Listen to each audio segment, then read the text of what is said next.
Hello students, কেমন আছো সবাই? তো দেখো, আজ আমরা গ্র্যাভিটেশনের পার্টটা কমপ্লিট আলোচনা করে দিয়েছি। ওকে, এরপর আমরা দেখো কিসে না ইলাস্টিসিটি চ্যাপ্টারে আমরা এন্টার করছি। তো চলো এবার শুরু করি আমরা 8 নম্বর সেট। প্রথম কোশ্চেন, পদার্থের স্থিতিস্থাপকতা বলতে কি বোঝায়? ওকে, স্থিতিস্থাপকতা বা ইলাস্টিসিটি কি? পদার্থের যে ধর্মের জন্য বিকৃত বস্তুর বা ডিফর্ম বডি যাকে বলছে, সেই বিকৃত বস্তুর ওপর থেকে যদি আমরা বিকৃতকারী বল সরিয়ে নিই, তাহলে বিকৃত বস্তু কি হবে? সম্পূর্ণভাবে পূর্বের আকার এবং আয়তন ফিরে পায়। পার্টিকুলার দেখো, এইটা লক্ষ্য করো, ফিরে পায়। ওকে, অথবা বিকৃতকারী বলের দ্বারা বস্তুকে বিকৃত করার প্রচেষ্টাকে বস্তু যে ধর্মের দ্বারা বাধা দেয়। ভালো করে লক্ষ্য করো, এটা বস্তু যে ধর্মের দ্বারা বাধা দেয় তাকে বলা হয় স্থিতিস্থাপকতা। সাপোজ দেখো, একটা আমি লোহার রড নিয়েছি বা স্টিলের রড, একটা স্টিলের আমরা বিম নিলাম। এইবার দেখো, একে আমরা প্রেসার দিচ্ছি কি না, ধরো এটা একটা ফিক্সড আছে, এটা একটা ফিক্সড আছে এখানে, এই ফিক্সড আছে এখানে একটা দেওয়ালে। সাপোজ এইখান দিয়ে আমরা কি করলাম, প্রথমে একটা বল প্রয়োগ করলাম, তাহলে এটা কি হবে? দেখো ভালো করে লক্ষ্য করো, এভাবে বেঁকে যেতে চাইবে বা আমরা বাঁকাতে পারলাম। সাপোজ এরকম, যখন এই বলটা তারপর যখন আমি তুলে নেব, আবার কি হবে? সে আবার এই আগের অবস্থায় ফিরে আসবে বা আসতে চাইবে। বা এই যে যখন বল প্রয়োগ করছিলাম, একটা তো বাধা দিচ্ছে, আমি তো একে বল প্রয়োগ করে দিয়ে একদম আমি এদিকে নিয়ে চলে আসতে পারবো না, কারণ এও একটা বাধা দেবে আমাকে। ওকে, এই যে বাধা দিচ্ছে এই ধর্মটা, বা যে ধর্মের জন্য এই বলটা আমি তুলে নেওয়ার পর আবার আগের অবস্থায় ফিরে আসছে, এই ধর্মটাকে আমরা বলবো কি? স্থিতিস্থাপকতা বা ইলাস্টিসিটি। বোঝা গেল? তো চলো এরপর আসছি নেক্সট কোশ্চেন, ইস্পাত অপেক্ষা রবার বেশি স্থিতিস্থাপক, ঠিক না ভুল? তাহলে কি বলেছে? একটা লোহা আছে আর একটা রাবার আছে, এটাও একটা পয়েন্টে ফিক্সড আছে, রাবারটা লোহাটাও একটা পয়েন্টে ফিক্সড আছে। একই পরিমাণ বল দেওয়া হলো, কি দেওয়া হলো? বল দেওয়া হলো। তাহলে কি হবে? দেখো এটা কি না, এটা হচ্ছে ইস্পাত এবং এটা হচ্ছে রবার।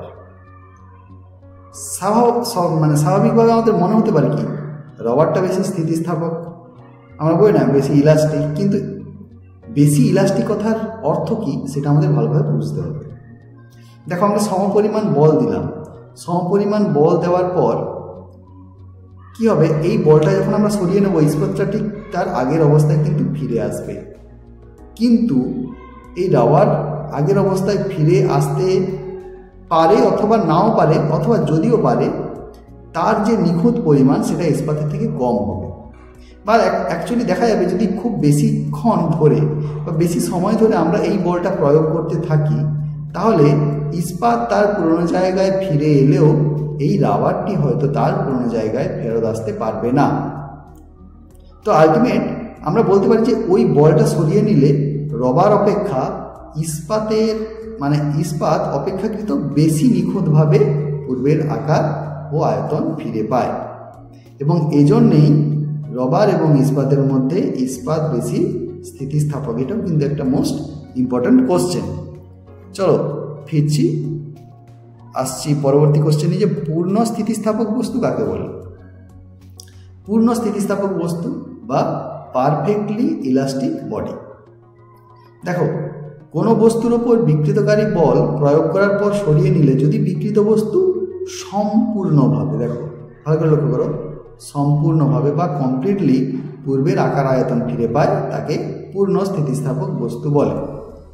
অর্থাৎ এই বস্তুটাকে আমি বল দিলাম, বস্তুটি ডিফর্ম হলো, ওকে, আবার যখন বলটা আমি সরিয়ে নিলাম, তখন আবার আগের অবস্থায় ফিরে এলো সম্পূর্ণভাবে।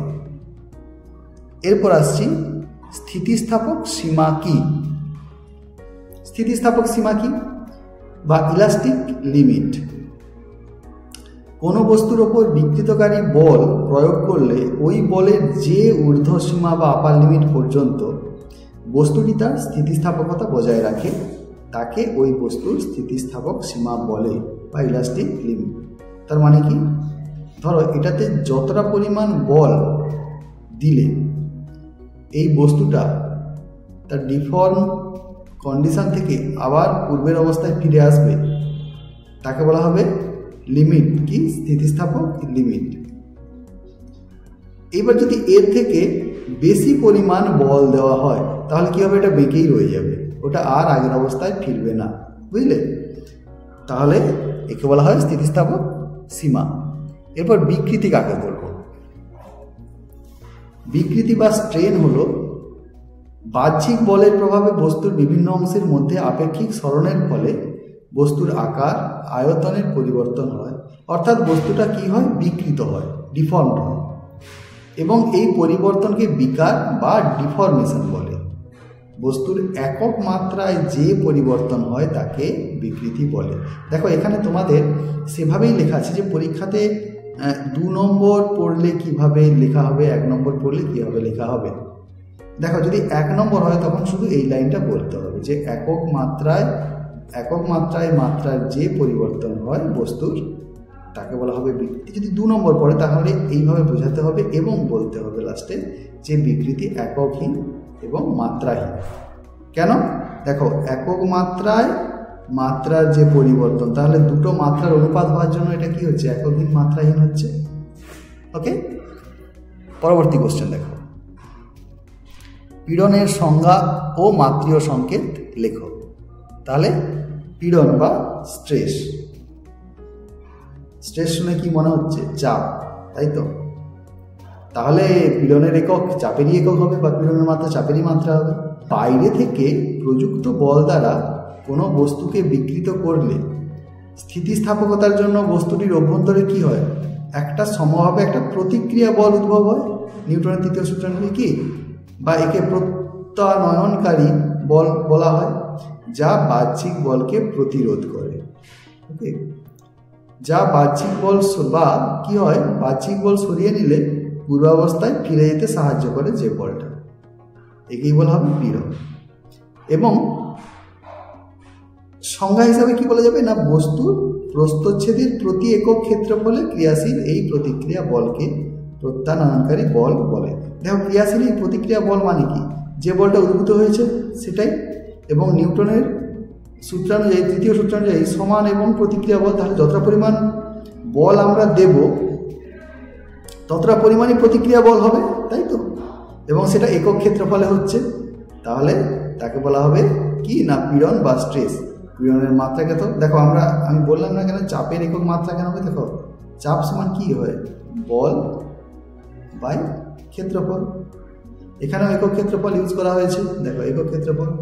বল এখানে প্রত্যানয়নকারী বল আর এখানে কি প্রযুক্ত বল হবে, তাই তো? তার মানে চাপের প্রভাবে পীড়নের সৃষ্টি হচ্ছে। বোঝা গেল পীড়নের মাত্রা কি না চাপের মাত্রা, পীড়নের একক কি না চাপের একক, মাত্রা কি না m(l⁻⁻1 × 10⁻²). ওকে, চলো এরপর আসছি নেক্সট কোশ্চেন। এটা তোমাদের জন্য রইল কোশ্চেনটা, যে পীড়ন ও বিকৃতির মধ্যে কোনটি বেশি মৌলিক, উত্তরের সপক্ষে যুক্তি দাও। যাই হোক, আমরা তো দুটো আলোচনা করলাম, এটা হচ্ছে স্ট্রেস, কি এটা স্ট্রেস এবং এটা স্ট্রেন, আলোচনা করেই দিই। ওকে, কোশ্চেনটা তোমরা লিখবে। আচ্ছা দেখো, পীড়ন কি ছিল না, আমরা যে বল প্রয়োগ করলে তার একক ক্ষেত্রফলে যা পরিবর্তন হচ্ছে, কিন্তু বিকৃতিটা কি, বিকৃতি কার উপর ডিপেন্ড করছে, বিকৃতি কিন্তু ডিপেন্ড করছে এই বস্তুর যে উপাদান বা প্রকৃতি, বস্তুর যে প্রকৃতি তার উপর ডিপেন্ড করছে। এবং দেখো আমরা যখন গ্রাফ অঙ্কন করি তখন কি হয়, আমরা যে কোনো বস্তুতে যখন লোড দেওয়া হয় ধরো লোড দেওয়া হচ্ছে বা ভার দেওয়া হচ্ছে, এবং ভার বিস্তৃতি যখন আমরা গ্রাফ অঙ্কন করি কি, তখন সেই ক্ষেত্রে কিন্তু আমরা দেখি যে সেখানে স্ট্রেনকে নেওয়া হয় কি। তাই এই জন্য আমরা বলতে পারি যে এই যে বিকৃতি, এটি হলো কি পদার্থের বেশি মৌলিক। চলো এই সম্বন্ধে আমরা পরে আরও একবার এই কোশ্চেনটাই আমরা আলোচনা করব একটা ডিফারেন্ট ভিডিও নিয়ে। ওকে, ডিফারেন্ট ভিডিও নিয়ে। তো চলো এটা তোমরা অ্যান্সারটা লিখে নেবে। আসছি পরের কোশ্চেনে, স্থিতিস্থাপক সীমার মধ্যে পীড়ন ও বিকৃতির মধ্যে সম্পর্ক কী, যেটাকে আমরা হুকস ল হিসেবে জানি, হুকের সূত্র। হুকের সূত্র কী হবে? বলাই আছে যে স্থিতিস্থাপক সীমার মধ্যে পীড়ন বিকৃতির সমানুপাতিক। তাহলে যদি এই কোশ্চেনটা পড়ে, সাপোজ স্থিতিস্থাপক সীমার মধ্যে পীড়ন ও বিকৃতির মধ্যে সম্পর্ক কী, তখন আমার কী বলতে হবে? পীড়ন ও বিকৃতির সম্পর্ক সমানুপাতিক। এবং হুকস ল বা হুকের সূত্র যদি বলা হয় না, স্থিতিস্থাপক সীমার মধ্যে পীড়ন বিকৃতির সমানুপাতিক, অর্থাৎ পীড়ন ভ্যারিজেস বিকৃতি, পীড়ন বাই বিকৃতি ধ্রুবক। এই ধ্রুবককে কি বলা হয়? Modulus of elasticity. এরপর আসছি নেক্সট কোশ্চেন, যে স্থিতিস্থাপক গুণাঙ্ক বলতে কি বোঝো? উষ্ণতা বাড়ালে স্থিতিস্থাপক গুণাঙ্কের মান কীভাবে পরিবর্তিত হয়? মডিউলাস অফ ইলাস্টিসিটি, যেটা আমরা আগেরটা দেখলাম। হুকের সূত্র অনুযায়ী কী দেখলাম না, স্থিতিস্থাপক সীমার মধ্যে পীড়ন বিকৃতির অনুপাত কি? ধ্রুবক। এই ধ্রুবকটাকেই বলা হবে কি? স্থিতিস্থাপক গুণাঙ্ক। এটা কি না পদার্থের প্রকৃতি এবং বিকৃতির ওপর নির্ভর করে। আলটিমেট দেখো, এই যে স্থিতিস্থাপক গুণাঙ্ক, এটা কার উপর ডিপেন্ড করছে? এটা মেনলি কিন্তু ডিপেন্ড করছে বিকৃতির ওপর। পীড়ন বিকৃতি সমানুপাতিক অবশ্যই। আবার কেন পীড়নের থেকেও বিকৃতি কেন বেশি? না দেখো, পীড়ন দুটোর অনুপাত, বিকৃতি হচ্ছে দুটো মাত্রার অনুপাত। অর্থাৎ বিকৃতি যতটা বেশি মৌলিক, পীড়ন কিন্তু ততটা বেশি মৌলিক নয়। একটা বডি কতটা পরিমাণ ডিফর্মড হচ্ছে, ওকে, কতটা বেশি ডিফর্ম হচ্ছে বা কতটা কম ডিফর্ম হচ্ছে, তার উপর কিন্তু ডিপেন্ড করছে এই হুকস ল। এবার যেটা আমরা আগের কোশ্চেনে আলোচনা করেছি যে স্ট্রেস অপেক্ষা স্ট্রেন, অর্থাৎ পীড়ন অপেক্ষা বিকৃতি পদার্থের বেশি মৌলিক। আচ্ছা, উষ্ণতা বাড়ালে স্থিতিস্থাপক গুণাঙ্ক বৃদ্ধি পায়। এটা একটা ভেরি ভেরি ইম্পর্টেন্ট কোশ্চেন 1 নম্বরের জন্য। উষ্ণতা বাড়ালে স্থিতিস্থাপক গুণাঙ্ক বৃদ্ধি পায়। চলো লাস্ট কোশ্চেন, পয়সনস রেশিও বা পয়সন অনুপাত কাকে বলে? পয়সন অনুপাতের কোনো একক নেই কেন? দেখো, পয়সন অনুপাত কাকে বলে না, স্থিতিস্থাপক সীমার মধ্যে পার্শ্বীয় বিকৃতি এবং অনুদৈর্ঘ্য বিকৃতির অনুপাতকে পয়সনের অনুপাত বলে। একে স্থিতিস্থাপক ধ্রুবকও বলা হয়, কনস্ট্যান্ট অফ ইলাস্টিসিটি। তাহলে কার কার অনুপাত? পার্শ্বীয় বিকৃতি এবং অনুদৈর্ঘ্য বিকৃতি। পার্শ্বীয় বিকৃতি, অনুদৈর্ঘ্য বিকৃতি, যাকে বলে পয়সনস রেশিও, যাকে আমরা এই সিগমা চিহ্ন দ্বারা ব্যাখ্যা করি। আচ্ছা, এটা কি দুটো বিকৃতির অনুপাত? দেখো, পার্শ্বীয় বিকৃতি, অনুদৈর্ঘ্য বিকৃতি। তাহলে এটা কি হবে? এককবিহীন হবে, এককহীন হবে, এবং এককহীন যদি হয় সেটি কি হবে? মাত্রাহীন। তো আলটিমেট আজকে যে ইলাস্টিসিটির পার্টটা, এই পার্টটা কিন্তু মেনলি দেখো আমরা আলোচনা করলাম থিওরিটিক্যালি। ওকে, থিওরিটিক্যাল বেসড যেসব কোশ্চেন, হ্যাঁ, বা থিঙ্ক লেভেল যে কোশ্চেনগুলো, সেগুলো মেনলি আমরা আজকে আলোচনা করলাম। এরপরে যত সেটগুলো আমরা যেতে থাকবো, দেখব যে এই সেটগুলো পরপর আমরা অ্যাডভান্স লেভেলে আমরা প্রবেশ করছি। সেখানে কি থাকবে? এর প্রবলেম থাকবে, যে একটা প্রথমে ইজি প্রবলেম থাকবে, সেখান থেকে একটু মডারেট প্রবলেম হবে, তো এবং হার্ডার প্রবলেমও আসবে, তবে সেটা কম তোমাদের পরীক্ষার জন্য। বাট এই যে নোটসগুলো, এই নোটসটা কিন্তু তোমাদের লাইফ টাইম অ্যাক্সেস করতে পারবে। ওকে, এবং এটা পরীক্ষার জন্য খুবই ইম্পর্টেন্ট, তোমাদের বলেছি বারে বারে। তো তোমরা হাতের কাছে পিডিএফ নোটসটা রাখতে পারো। তো দেখো, ফিরছি পরবর্তী ভিডিও নিয়ে। আশা করি আজকের ভিডিওটা তোমরা সবাই বুঝতে পেরেছো। কমেন্ট সেকশানে জানাবে কেমন লাগলো ভিডিওটা। ফিরছি পরবর্তী ক্লাস নিয়ে। সবাই সুস্থ থেকো, ভালো থেকো।